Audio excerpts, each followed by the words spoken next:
Então, bom dia a todos. Meu nome é Erika Beatriz e também tem outra professora que vai apresentar outros slides, a Beatriz Kissa.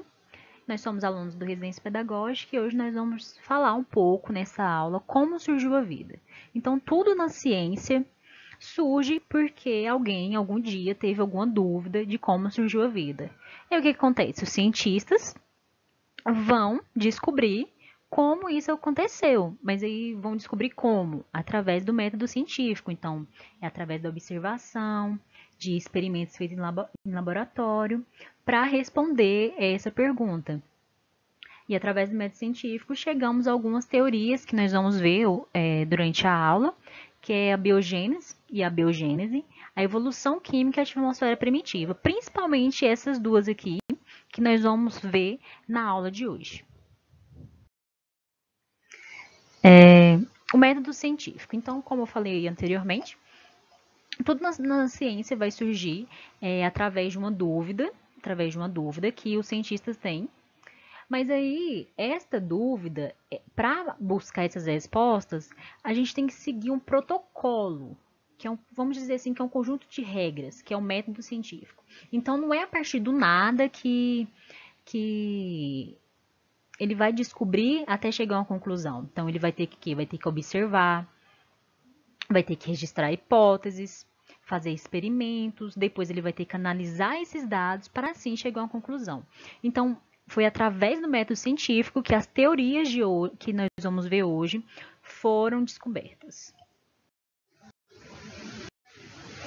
Então, o primeiro experimento que foi desenvolvido para comprovar a hipótese da biogênese e a abiogênese, que nós até vimos na aula passada, então hoje nós vamos fazer uma retrospectiva, relembrando todos esses conceitos, foi o experimento de Redd, lembra? Ele tinha três frascos e ele colocou uma carne dentro. E o que naquela época as pessoas achavam? Eles achavam que a vida surgia da matéria inanimada. Então eu tenho uma carne aqui e essa carne vai dar origem à larva de moscas. Por que eles achavam isso? Porque o frasco estava aberto e surgia larva aqui. Mas aí, será que essa larva que está aqui veio da carne ou foi uma mosca que veio aqui e depositou seus ovos? Então, para isso, de novo, ele foi lá, fechou esse frasco agora com gás. Então, ele vedou aqui. E aí não surgiu larvas aqui na carne. Só ficaram depositadas aqui. Mas aí se fechar, e ele fechou totalmente esse frasco, estava totalmente vedado, e aí não surgiu nenhum tipo de micro-organismo aqui. Então, que conclusão nós chegamos? Que somente a vida pode gerar vida. E aqui não surgiu moscas, porque quem que estava deixando as moscas, as larvas da mosca aqui, era a própria mosca que vinha aqui e depositava os seus ovos. Então, por isso que tinha larvas de moscas aqui. Não porque a carne deu origem à mosca, mas porque a mosca depositou os seus ovos aqui. E por isso surgiu vida. Então, comprovando que apenas vida gera vida.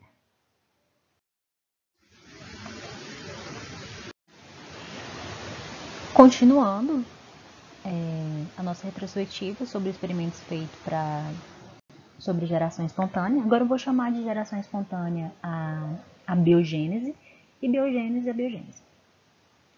Então, o que aconteceu? Tudo na ciência leva tempo para descobrir.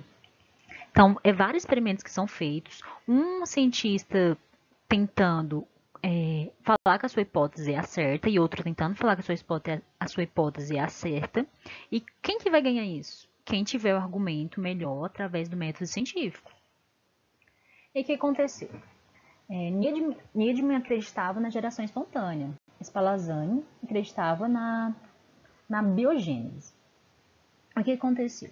Então, Needham foi lá para o laboratório dele e aqueceu um caldo nutritivo onde tinha aqui proteínas, aminoácidos. Ele aqueceu esse caldo e tampou. Quando ele tampou esse caldo, ele ferveu também, né? Ferveu aqui. E no final surgiu micro-organismos aqui. Aí ele, então surgiu micro-organismo, então a vida surge sim de matéria inanimada. Só que Spallanzani, não convencido do experimento dele, ele falou, vou fazer experimento de novo.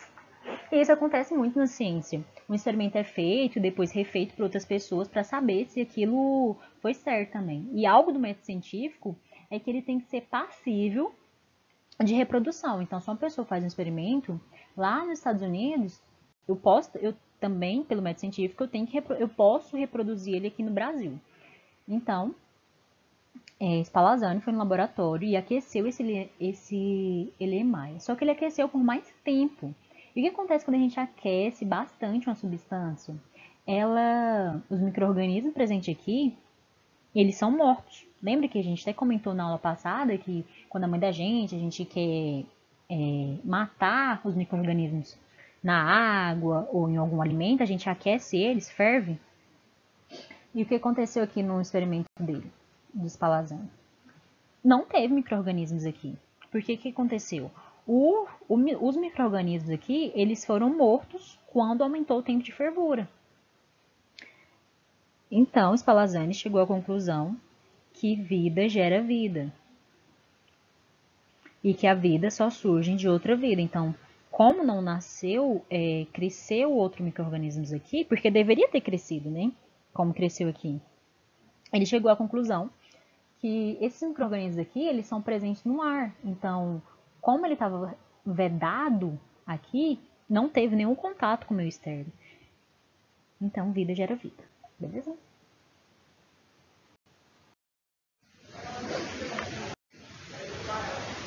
Mas aí o embate no meio científico continuou. O povo ainda estava acreditando na teoria da geração espontânea, que a matéria aqui surge do nada. Enquanto Louis Pasteur acreditava que a vida gera vida. Então, um organismo só pode se originar de outro organismo preexistente. Foram lá no laboratório. E o que aconteceu aqui? Ele aqueceu também a substância, tinha um caldo nutritivo aqui, só que ele entortou essa vidraria. Então, Pasteur, ele entortou esse balão de vidro, que é o que chamam de pescoço de cisne. Vocês vão ver também algumas atividades, algumas questões.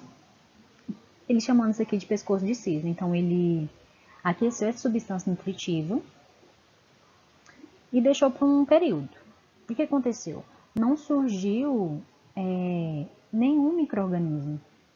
Por que não surgiu nenhum micro-organismo? Porque quando essa substância era aquecida, ela produzia vapor de água e os micro-organismos ficavam presos nesse vapor de água aqui. Então, eles não tinham contato com a substância. E vamos ver se é isso mesmo? Que a gente tem que comprovar. Na ciência é assim, você fala, então você tem que comprovar o que você está falando. Para comprovar isso, o que ele fez? Medida simples. Cortou esse balão de vidro. Então, quando ele cortou esse balão de vidro, a água que estava, o vapor de água aqui, ele evaporava. Então, os micro-organismos começaram a ter contato com essa substância. O que aconteceu? A substância, ao final, tinha micro-organismos. E de onde tinha micro-organismos? De onde que estavam esses micro-organismos? Eles já estavam presentes no ar. Porque quando estava só na... Por que estava no ar? Porque quando ele estava aqui, que ele estava fechado aqui, não surgiu micro-organismos. Então, comprova que esses micro-organismos estavam no ar. Corroborando que vida gera vida.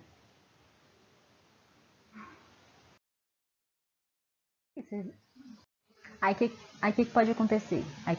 Você fala assim, professora, beleza, já entendi, vida gera vida. Então, de acordo com a teoria da biogênese, um ser vivo só pode vir de outro ser vivo? Professor, isso é sempre sendo confirmado? Mas é claro, Diene.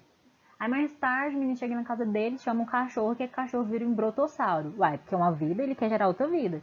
Mas aí, gente, tá certo? Assim, né? Uma vida gera vida, mas é uma vida da mesma espécie. Não tem como um cachorro dar origem a um brotossauro, porque eles são de espécies diferentes. Então, vida gera vida, mas é uma vida da mesma espécie. Uma vida onde os DNAs são semelhantes. Um humano só vai originar um humano. Um micro-organismo só vai originar o outro micro-organismo.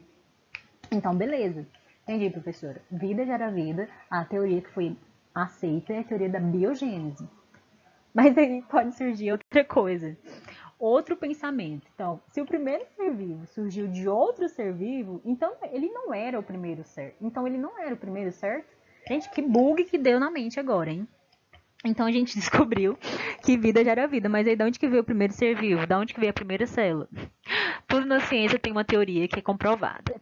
E aí a gente chega na teoria da endossimbiose, que é onde fala que um organismo eucarioto bem primitivo, ele englobou uma bactéria e essa bactéria ela começou a produzir energia para ele, que é a teoria da e quem fala isso é a teoria da endossimbiose. E a gente pode ter uma aula daqui uns dias sobre isso aqui.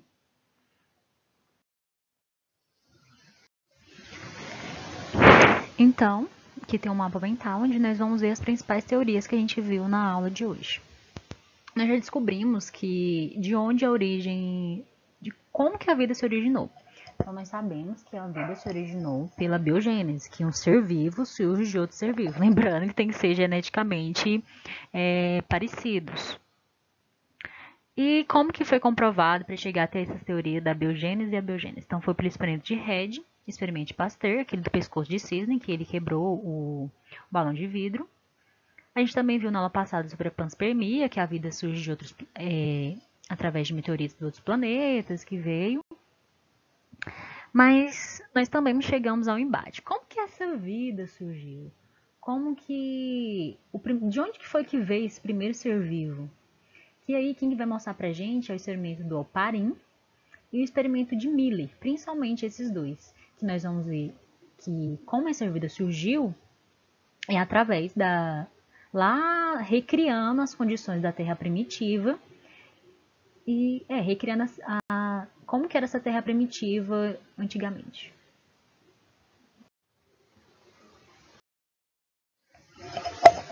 Na ciência, é a pergunta que vai gerar outra dúvida que, através do método científico, os pesquisadores vão investigar. Então, a gente já sabe que a vida ela surge através da biogênese. Então, que um micro-organismo ele dá origem a outro micro-organismo geneticamente parecido com ele. Mas aí, essa vida ela surgiu do nada? Tipo, explosão lá e surgiu? E como que essa vida ela surgiu? Então, através da teoria de Oparin, que a gente vai ver como que essa vida surgiu. E envolve também a Terra primitiva, que a gente vai ver nos slides mais pra frente. Então, beleza. Então, a Terra estima-se que ela possui 4,6 bilhões de anos, para a gente ter uma noção do quanto ela é antiga. E há 4,6 bilhões de anos atrás, quando a Terra estava começando a ser formada, ela tinha o nome de Terra primitiva. E essa Terra primitiva, ela era extremamente simples, ela tinha altas temperaturas, ela não tinha camada de ozônio, que é aquela película que protege a Terra da incidência direta de radiação, né, que são as ações ultravioletas. Então, como ela não tinha essa camada, ela estava tendo ações diretas, contato direto com a radiação. Ainda tinha, então, intensas atividades vulcânicas que liberavam gases na atmosfera, que eram os gases metano, o gás hidrogênio e o gás amônio. E esses gases eles ficavam retidos por ação da força da gravidade e passaram a compor a atmosfera primitiva. Então, tendo esses fatores, o ambiente ele era inóspito, ou seja, ele não tinha capacidade de ter vida. Tendo o conhecimento da Terra primitiva e da atmosfera primitiva, dois cientistas, que foi o Oparin e Haldane, mais à frente você vai ter até uma imagem deles. Então, o Oparin e Haldane, eles criaram a teoria, uma teoria para tentar explicar o surgimento da vida na Terra. Então, aqui eu vou fazer um breve resumo e eu vou detalhar melhor nos próximos slides. Então, como a Terra primitiva ela era composta basicamente então, por vapor d'água, por amônio e por hidrogênio, possibilitou a formação de uma proteína, que é algo mais complexo. E essa teoria, criada por Oparin e Haldane, recebeu o nome de evolução química, que, como o próprio nome já fala, foi a partir de arranjos e rearranjos de moléculas químicas que estavam presentes na atmosfera primitiva. Então, a teoria da evolução química, hoje, ela é a teoria mais aceita pelos cientistas. A A Terra primitiva, então, ela era formada basicamente de quê? Ela era formada de vulcões. E esses vulcões, eles estavam em erupções vulcânicas constantes, porque essas atividades eram muito intensas. Eles então estavam liberando constantemente gases, que eram metano, hidrogênio e amônio para a atmosfera primitiva. Ainda, a Terra estava passando por um processo de resfriamento. Devido a isso, ela estava tendo constantes chuvas e precipitação. E isso possibilitou, então, o acúmulo de água nas planícies, formando os mares primitivos. E junto com essas chuvas, haviam intensas descargas elétricas. E isso possibilitou, então, a presença da eletricidade. Aí vocês lembram quando eu falei que a Terra primitiva ela não tinha a camada de ozônio, e aí a Terra estava em constante contato com a radiação?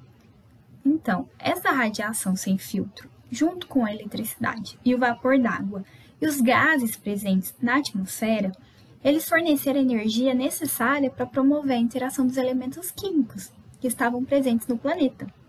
E aí produziram moléculas orgânicas simples, que nós conhecemos como aminoácidos.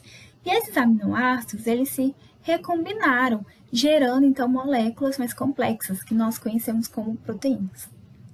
E essas proteínas, elas foram levadas com a água da chuva para os mares primitivos, que eram mares rasos e quentes. E aí as proteínas, elas começaram a se acumular nesse mar primitivo e começaram a ser envoltas por uma membrana de água. Então, essa proteína mais essa membrana aquosa, elas passaram a ser chamadas de coacervato. Esses coacervatos, eles começaram a ter a capacidade de autoduplicação e metabolismo.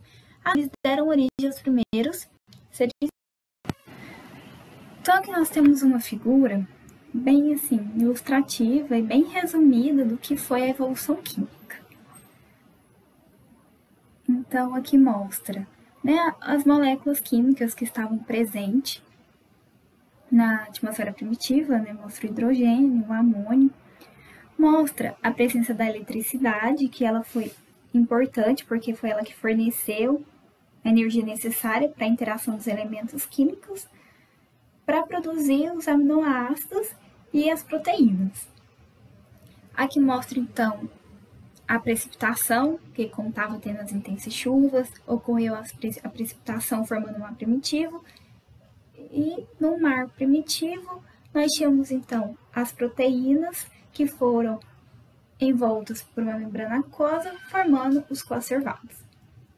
Então, em 1952, dois cientistas conhecidos como Miller e Urey, eles criaram a Terra primitiva em um laboratório, ou seja, eles simularam a Terra primitiva com todas as condições existentes naquela época em um laboratório para comprovar as hipóteses de Oparin e Haldane sobre o surgimento da vida na Terra. Então, o experimento de Miller e Urey, eles consistiam basicamente por tubos e balões de vidros que eram interligados entre si e foram adicionados compostos que eram existentes na atmosfera primitiva, que segundo Oparin e Haldane era amônio, o metano e o hidrogênio e vapor d'água. Então, o sistema ele foi aquecido e recebeu descargas elétricas para simular a temperatura elevada da época e as tempestades que ocorriam. Havia um condensador que está abaixo do eletrodo, onde nesse resfriamento, no condensador, a mistura dos gases eles eram resfriadas. Para quê? Para simular o resfriamento da Terra. Aí formava as gotículas de água, a precipitação, e escorriam, simulando as chuvas. E Miller, ele manteve esse sistema por uma semana em altas temperaturas. E após uma semana, a água do reservatório, que é essa alça inferior, ela foi analisada e mostrou a presença de aminoácidos, como por exemplo a glicina e até outras substâncias químicas mais simples.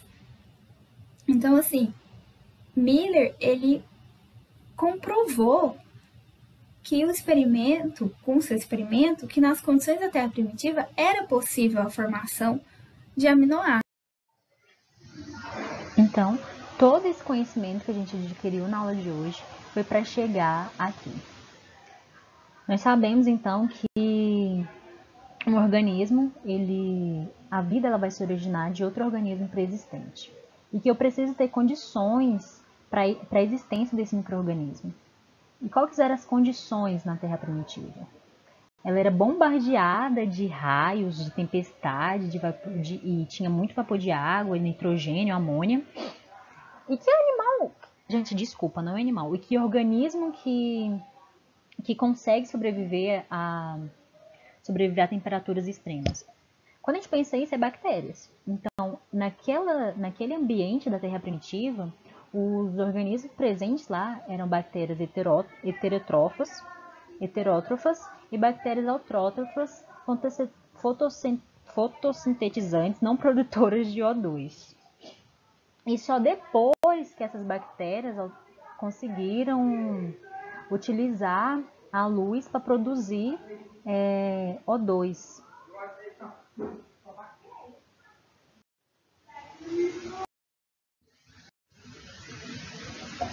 Para comprovar a evidência que existem bactérias que conseguem suportar temperaturas extremas, nós temos aqui o exemplo de cianobactéria, ciano porque ela tem realmente essa cor azul. Essas bactérias elas conseguem viver em ambientes extremos, em águas, em fontes termais, com temperaturas de aproximadamente 70 graus Celsius, tipo, muito quente, e consegue resistir também a lagos antárticos com temperatura próxima a 0 graus Celsius. E as cianobactérias elas são produtoras primárias, ou seja, elas conseguem captar o CO2 da atmosfera e liberar oxigênio. E isso, ao longo daquela terra primitiva, foi o que vai possibilitar o boom de organismos. Porque com a presença do oxigênio, gera vida também, né? Então, com oxigênio, a gente tem uma grande diversidade de organismos. Com isso, encerramos aqui o assunto. Se vocês não tiverem alguma dúvida, pode mandar.